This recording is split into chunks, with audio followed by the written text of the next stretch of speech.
Prison number 3 was down in Cedros Island, Baja, California, Mexico. I think telling you how I got there is much more interesting than actually the time in prison.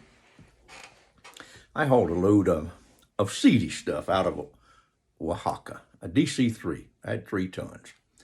And man, that stuff had so many seeds in it, I thought, good gracious, maybe we should plant. So I took them back to Georgia. I met 2 old moonshiners from over in Coffee County at Ambrose, Georgia, George Dock and Gene Cawley.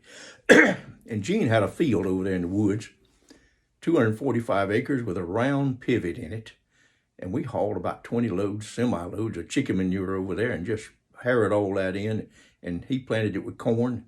And every other row we planted those black seeds that I had there. And I think every one of those seeds sprouted. Boy, when that stuff got about knee-high, there were so many male plants in there, we didn't know what to do. So I went to Mexico, way down, and got me some indigenous people. And I brought them back and had them come into California, and they had long hair. I mean, they really did look indigenous. And I bought them clothes at the men's shore, and then we went and got on Delta, an all-night flight to a red-eye special to Atlanta, and we met there by the men from Coffee County. And those men stayed out there, and they worked hard. They worked good. They worked there for 6 months or 7 months, I guess. And that stuff got ready, and it had colas on it as long and big as your arm. I mean, it was beautiful. Cut the corn out, and it was so ranked. There was no way in the world we could ever trim that up, right? So I just bought 2 hay balers, and they kept cutting it and put it on burlap sheets, cotton sheets we call them, and out in the road and around the end of the rows, and they just had that stuff piled everywhere.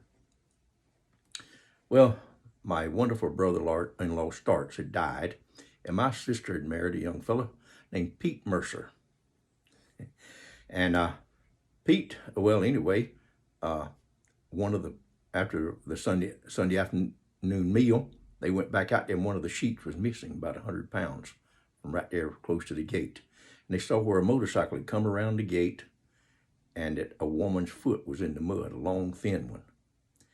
And it went before dark. I knew who it was. Pete was selling that stuff in town for about 1/10 of what it was worth. So Gene Cawley had an old Hammerless 38, and he was going to kill somebody. He wanted that stuff out of there. I don't care.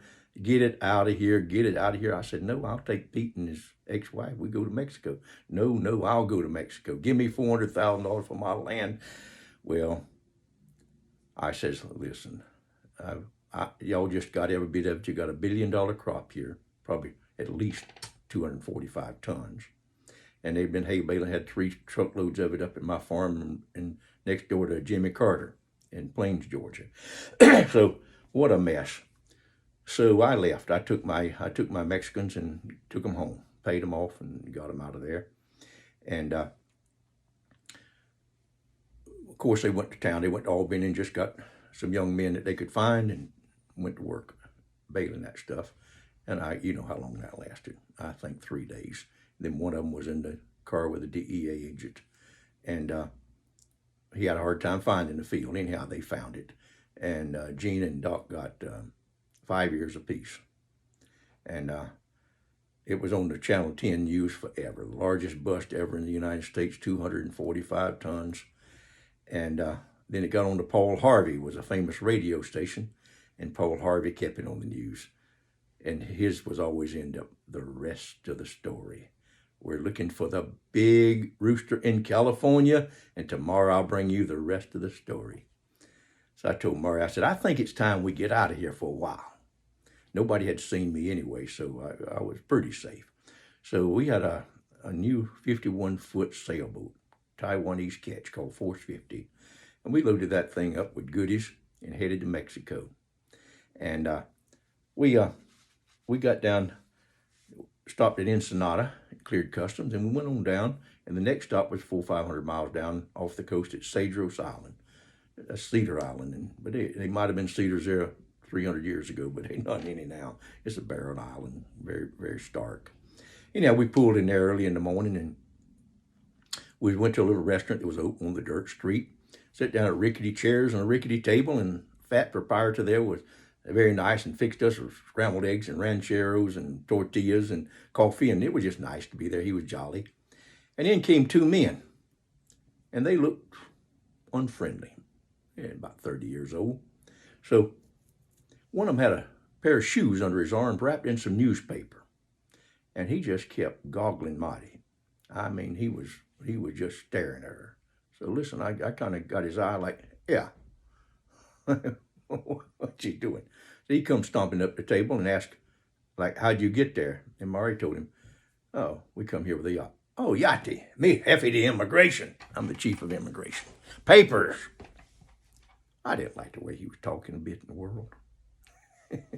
And so I says, we cleared customs in Ensenada, and I'll bring you the papers after I go back to the boat. All right now. I said, when I finish eating, he held his watch up, 20 minutos, and he stood right there over us. Well, I got up, shared my chair back, and Mari said, no, don't do it. I said some little ugly word to him and walked outside. When he got to the street, I hit him right up under his listener with a hook and knocked him out. He hit the ground, thump. And so when he got up, his trousers was all wet, and he went dragging off like a three-legged dog sideways down the street. And Mari said, you're in for it now. Well, I just laughed and sat down and finished my breakfast. Then we went back to the boat sometime in the morning after walking around Little Town, and about ready to get up and go. And a little fella came out there on a skiff, and he said, the commandante wants to see you. So I got in the skiff and went ashore, and there was that immigration officer with two Marines with bayonets in their rifles. And they arrested me, took me out to the edge of a town, and they put me in a jail. Well, my goodness gracious, that jail was not much, but the lock on the door was about a third of the way up, or way down at the bottom, and I could pull it out at the top. It was made of angle iron and rebar. And Mari came, and she was angry with me. She gave me some goodies, Coca-Colas and stuff, and some children came up, and they were about 10 years old, and they had impetigo all down their face, just the sores all over it. Poor little children looked like, no, it's bad. So anyway, I got them to hand me stones, and I pushed one of the flat ones in like flint and got it in the corner of that place. Then I took bigger rocks and busted it down until I had it big enough till I could crawl out over the top of it. I came out of that place, and I just kicked the doors off of that, that little old building, got me a stick, and I went through town. I was looking for that fella. I really didn't want to find him, but I didn't like I didn't like his attitude. So I got on back, and there was a fellow there, and he had just come in with his daughter, and Mari had gone to another island to look for a lawyer. And he told me I better get out of there. They're definitely going to arrest me again, and said that he would bring Mari down to Baja, Tortuga tomorrow. So I put my little girls, Miriam and Mari, we got on the boat and pulled up the anchor and took off into the evening there, and on our way, making our way down to Baja, Tortuga. And tomorrow I will have the rest of the story. Thank you.